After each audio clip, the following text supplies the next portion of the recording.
네, 수업 시작하겠습니다. 네, 오늘부터 새로운 단원, 변화와 다양성 단원의 화학 변화 단원 시작하겠습니다. 화학 변화. 얘들아, 이 화학 변화는 우리 중간고사 때 공부했던 그 부분 내용보다 조금 어려워요. 화학 변화를 다루고 있고, 그리고 화학원에서도 되게 어렵게 다뤄지는 산화환원 반응, 그리고 산염기 반응이 주로 나오고 있기 때문에 네, 이 화학 변화 단원은 어렵습니다. 그러니까 수업 열심히 듣고 문제도 많이 풀어봐야 돼요. 그래서 이번 단원에서는 선생님이 연습하는 그런 것들이나 이렇게 문제들도 많이 가져올 거예요. 그래서 문제도 많이 풀어보고 연습도 이것저것 많이 해보시면 돼요. 네, 이쪽 단원에서는 수학 문제 풀듯이 문제를 많이 풀어보고 연습을 많이 해봐야 됩니다. 네, 그래서 일단 단원 시작해 보도록 할게요. 학습 목표 먼저 읽어보기 전에 소단원 먼저 읽어볼게. 소단원. 지구와 생명의 역사를 바꾼 화학 반응. 그러니까 지구랑 생명의 역사를 화학 반응이 바꿨대. 그걸 우리가 알아보는 거예요. 지구와 생명의 역사에서 혁신적 변화를 가져온 화학 반응을 설명할 수 있다. 2번 광합성, 호흡, 연소, 철의 재련에서 공통점을 찾을 수 있다. 3. 산소와의 반응으로 산화환원을 설명할 수 있다.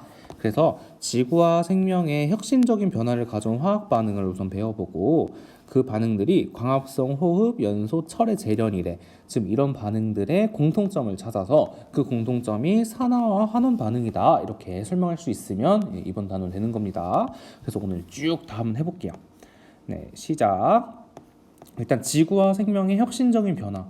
그러니까 지금 지구 시스템 그리고 생명 시스템의 획기적인 혁명적인 변화를 가져온 그런 화학 반응들을 소개해 볼게요. 첫 번째 나온 게 광합성이거든요. 우리 친구들 광합성 많이 들어봤지? 광합성이 뭐야? 식물들이 햇빛을 받고 에너지를 만드는 그런 걸 보고 광합성이라고 하죠.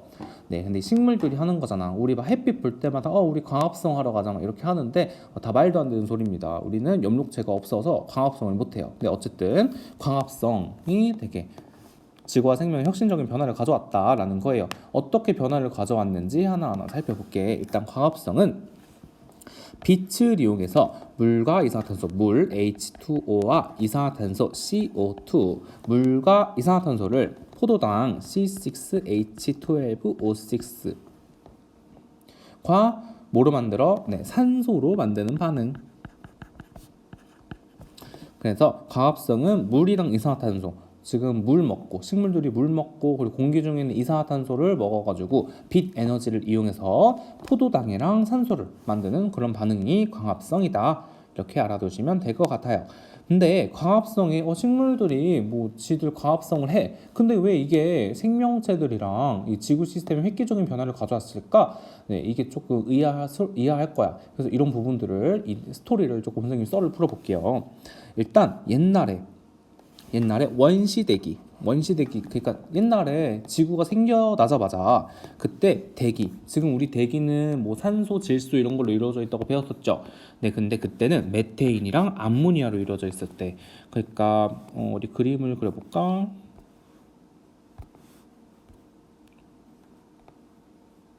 그리고 그림을 그려볼게요 선생님이. 옛날에 지구가 이렇게 막 생겼어.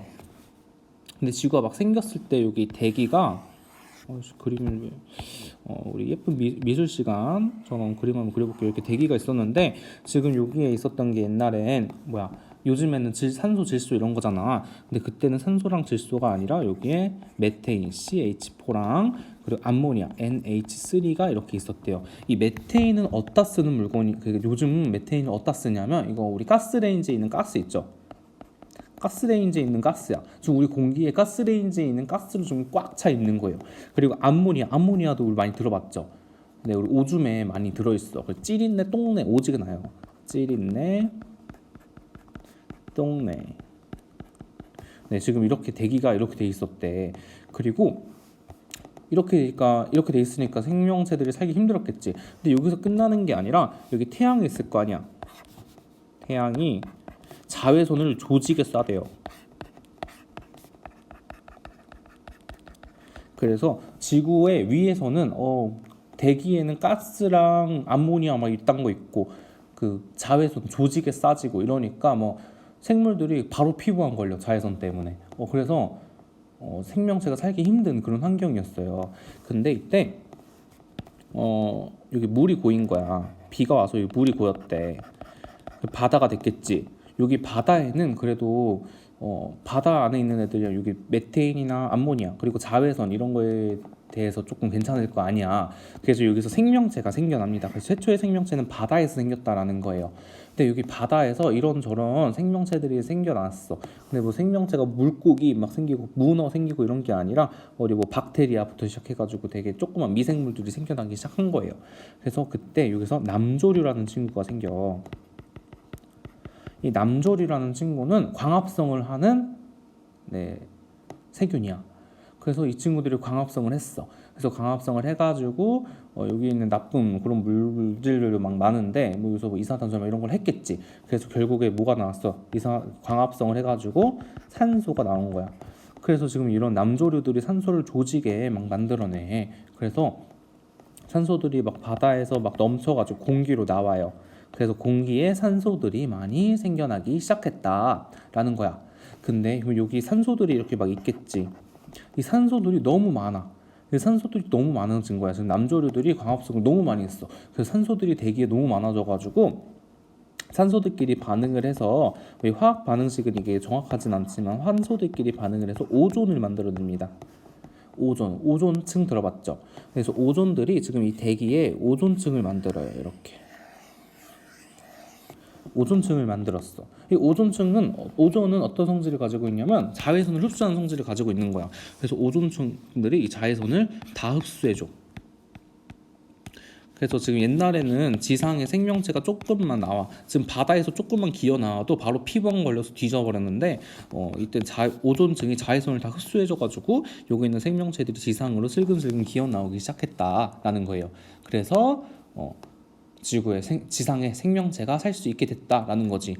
그래서 그냥 광합성이 그냥 뭐 이산화탄소 가지고 포도당 만들고 산소 내뿜는 게 그냥 그러고 끝나는 게 아니라 지금 이렇게 얽힌 스토리가 있다는 거죠. 옛날에 원시지구에 지금 산소가 없었는데 바닷속에 생긴 남조류가 광합성을 해가지고 산소를 만들어냈는데 산소가 조직이 많아져가지고 산소가 막 오존으로 바뀌고 이 오존이 오존층을 만들어서 자외선도 차단해가지고 이제 생명체들이 바다에서 슬금슬금 기어나왔다. 그래서 지상 생명체가 출현했다라는 거예요.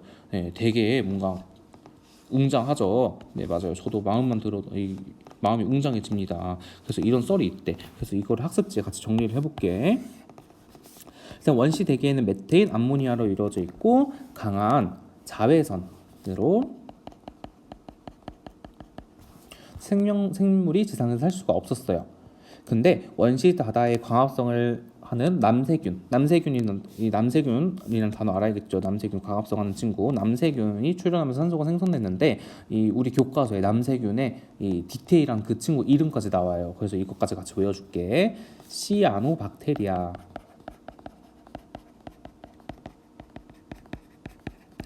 네, 시아노박테리아가 출현하면서 산소가 생성되었다. 다음, 원시 바다에서 축적된 산소가 대기로 방출되면서 원시 대기 조성이 변했다. 그래서 지금 바다에 있는 산소가 나와가지고 지금 대기에도 산소가 많아졌다. 대기 중에 산소의 농도가 증가함에 따라 산소호흡을 통해 에너지를 얻는 생물이 출현하였고, 그래서 산소호흡을 했다는 거예요. 그 다음에 대기 중에 산소가 자외선을 흡수해서 오존을 만들면서 오존층이 형성되었다. 그래서 오존층이 태양으로부터 오는 유해한 자외선을 흡수해서 지상 생물을 보호하면서 지상에도 생물이 살 수 있게 되었다라는 겁니다. 그래서 이 스토리, 이 썰을 우리 친구들이 잘 알고 있어야 돼요. 그래서 뭐 중요한 거 뭐 자외선이 있었는데 남조류가 산소 만들어내서 이 오존층 만들어내가지고 오존층이 자외선 차단해가지고 뭐 이렇게 됐다라는 것들. 그때부터 지상에 생명체가 살기 시작했다라는 내용도 우리 알고 있어야 돼. 네, 이렇게 알아두면 됩니다. 근데 이 광합성에 대해서 조금 더 들어가 보면 우리 통합과학이잖아. 선생님이 화학 선생님이면서 화학 파트 가르치고 있지만 이 단원이 통합적으로 조금 설계된 단원이에요. 그래서 생명 내용도 나오고 지구과학 내용도 나오고. 근데 우리가 조금 더 생명적으로 봐보면은 광합성이 어디에서 일어나냐 이것도 우리가 알고 있어야 돼요. 광합성 우리 생명 선생님이랑 세포 소기관 배웠죠. 그래서 광합성 어디서 일어나냐면 엽록체에서 일어납니다. 엽록체에서 일어나는 반응으로 물이랑 이산화탄소가 포도당과 산소가 되는 이런 반응이에요. 근데 이거랑 반대되는 반응이 있어. 근데 일단 엽록체에서만 일어나니까 광합성은 엽록체에서만 일어나니까 얘는 식물에서만 일어납니다. 근데 우리가 지금 숨 쉬지. 이 숨 쉬는 게 이게 산소를 호흡한다고 하잖아요. 근데 이거 말고도 세포 호흡이라는 게 또 있어요. 세포 호흡이 뭐냐면 지금 포도당이나 산소를 가지고 물과 이산화탄소를 내는 이런 반응이 있어. 우리가 힘을 얻는 게 다 세포 호흡 때문에 얻는 거예요. 이 세포 호흡이 화학 반응을 보면 포도당과 산소를 가지고 물과 이산화탄소를 만드는 반응이지. 근데 지금 얘 비교해 보자. 물 이산화탄소, 포도당, 산소, 포도당, 산소.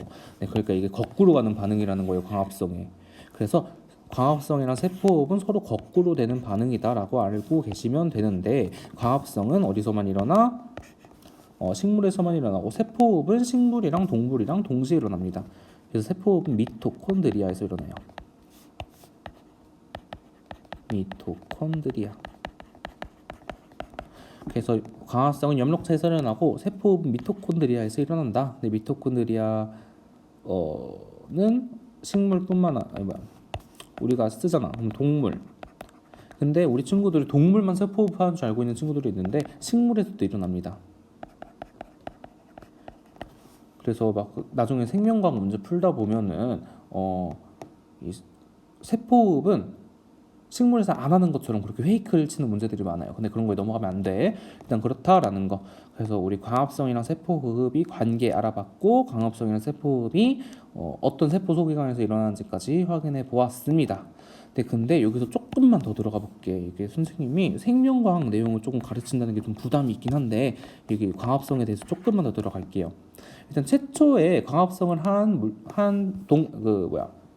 친구 최초로 광합성을 한 생명체는 남세균이라고 했잖아. 근데 남세균, 특히 시아노박테리아 이렇게 이름까지 딱 박아놨죠. 근데 이 친구는 그 광합성을 했으니까 엽록체가 있을까?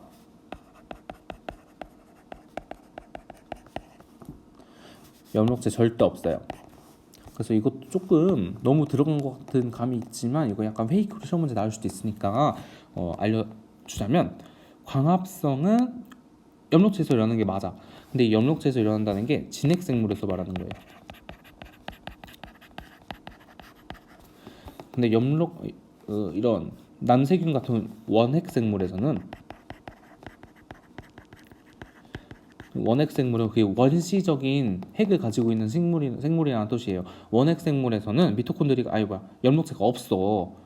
그래서 이 친구는 엽록체에서 일어나지 않아요. 광합성이 그냥 이 남조류가 그냥 어떻게 잘해가지고 그 안에 다른 원시적인 것들로 광합성을 하는 거야. 그래서 남세균은 엽록체가 없다. 이 정도 알아두시면 좋을 것 같아요.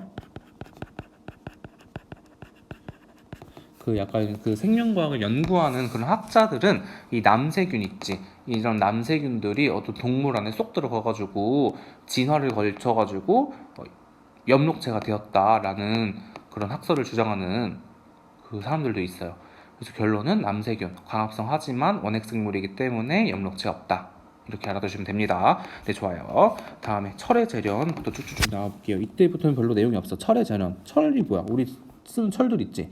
그 철을 재련해서 쓰기 시작했다는 거예요. 그럼 철을 이제 옛날에 원시인들이 돌멩이 가지고 맞짱 뜨다가 이제 철 칼로 맞짱 뜨기 시작하면 뭐 많은 게 바뀌었을 거 아니야. 농사 지을 때도 편하고, 그쵸?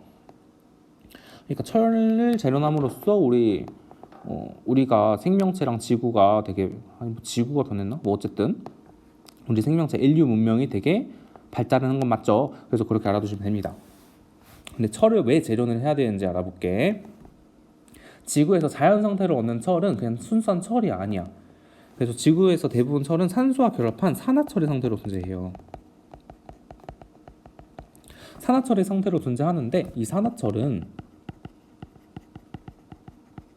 녹는점도 높고 그리고 이걸 가지고 철을 분리하기도 쉽지가 않은 거야. 근데 높은 온도에서 산화철에 코크스라는 이 친구를 넣어서 막 하니까 철이 생기기 시작한 거예요. 그래서 철이 재련을 했다. 그러니까 옛날에는 되게 산화철 못 쓰는 상태로 있었는데 이걸 코크스 넣고 막 어떻게 샬라샬라 했더니 철이 순수하게 나오기 시작했다. 그래서 이 철로 이 농사도 짓고 이것도 하고 저것도 하고 이렇게 막 쓰기 시작했다. 그래서 철을 널리 이용하게 되면서 인류의 생활이 크게 변화하였다. 네, 이렇게 알아두시면 됩니다. 이해됩니까? 네, 근데 철뿐만 아니라 많은 금속들도 지금 산소와 결합해서 지금 이렇게 있어요. 지금 산화철 상태로 자연 상태에 있는 거잖아. 근데 어떻게 보면 철이 있다가 부식되었다라고 보시면 돼요. 그래서 우리 철 오래 쓰면 뭐 자전거 같은 거 이렇게 오래되면 부식하잖아요. 녹슬잖아. 네, 그래서 우리 자연 상태는 철들이 다 녹슨 상태로 있었다고. 근데 이거를 코커스를 넣고 가열해가지고 어떻게 샬라샬라 하니까 순수한 철을 얻게 되고 이거 가지고 우리 생활에 쓰기 시작했다라는 거예요. 근데 철뿐만 아니라 다양한 금속들, 뭐 마그네슘, 뭐 그리고 또 철뿐만 아니라 동은 잘 써도 안 되긴 하는데 뭐 이런 다양한 금속들이 있지. 뭐 이런들이 다 산화된 상태로 존재해서 얘들을 다 금속들을 재련해 가지고 쓴다라는 거예요. 이해됩니까?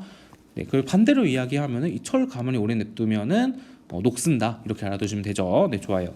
다음에 세 번째 화석연료의 연소 반응 볼게. 화석연료의 연소 반응. 지금 화석연료라고 하면은 그 우리 박물관에 있는 화석 생각하는 친구들이 있는데 화석연료가 그냥 우리 지금 쓰고 있는 기름들이 다 화석에서 나오는 거잖아. 그래서 기름, 가스 뭐 이런 것들을 보고 화석연료라고 합니다. 화석연료, 그러니까 우리 불 떼고 기름 태우고 이런 걸 가지고 화석연료를 쓴다라고 연소한다라고 생각하시면 돼요. 그래서 화석연료를 산소랑 반응시키면은 물과 이산화탄소가 생성되고요. 이때 열에너지가 발생해요. 우리가 그리고 또 연소라고 하면은 알아둬야 되는 게 그냥 불 태우는 거거든.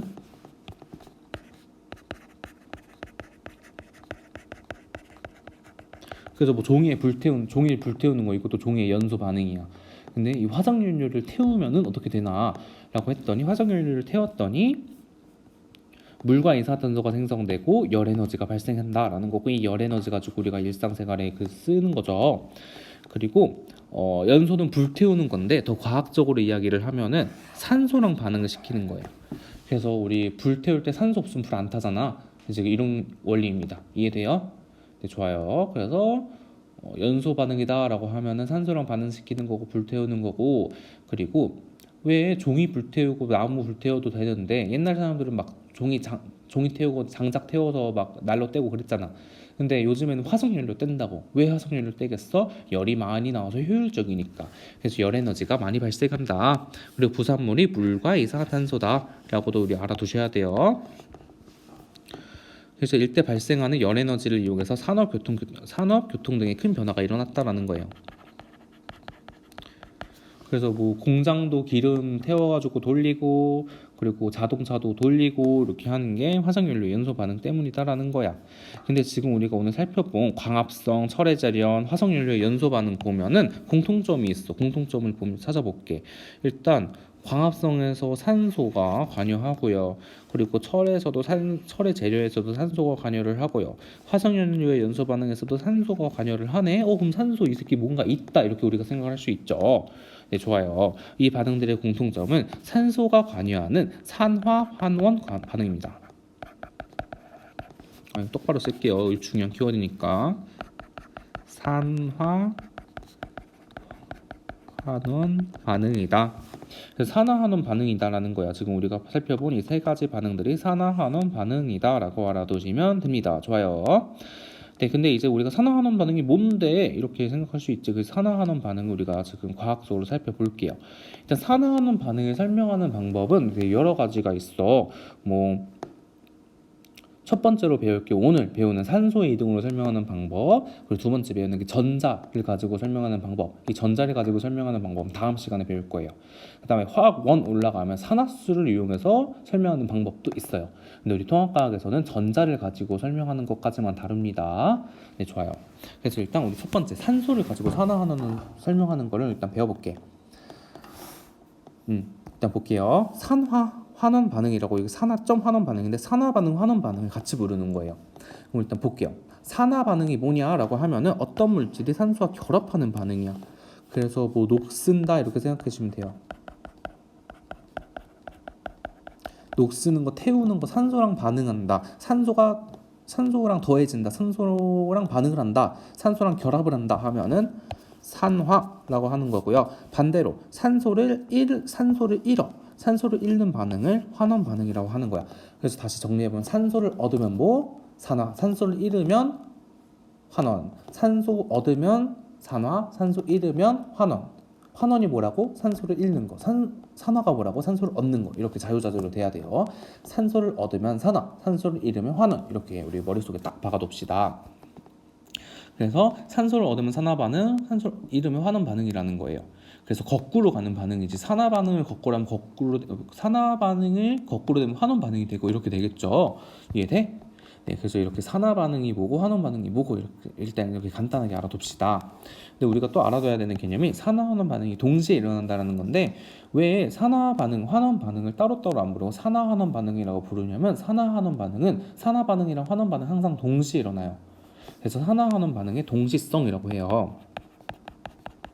왜 산화 환원 반응이 동시에 일어나는지 볼게. 어떤 물질이 산소와 결합을 하기 위해서는 다른 물질은 산소를 잃어야 되는 거죠. 당연히. 어떤 친구가 산소를 잃어.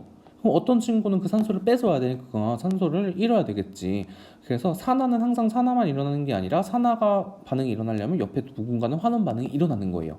그래서 산화랑 환원은 항상 동시에 일어난다라고 하고 우리가 그래서 산화 환원 반응이라고 이렇게 이야기를 하는 겁니다. 이해돼요? 그래서 산화 환원 반응 항상 동시에 일어난다. 되게 중요한 개념이야. 네, 이해됐나요? 네, 좋아요. 그럼 이렇게 되면 되게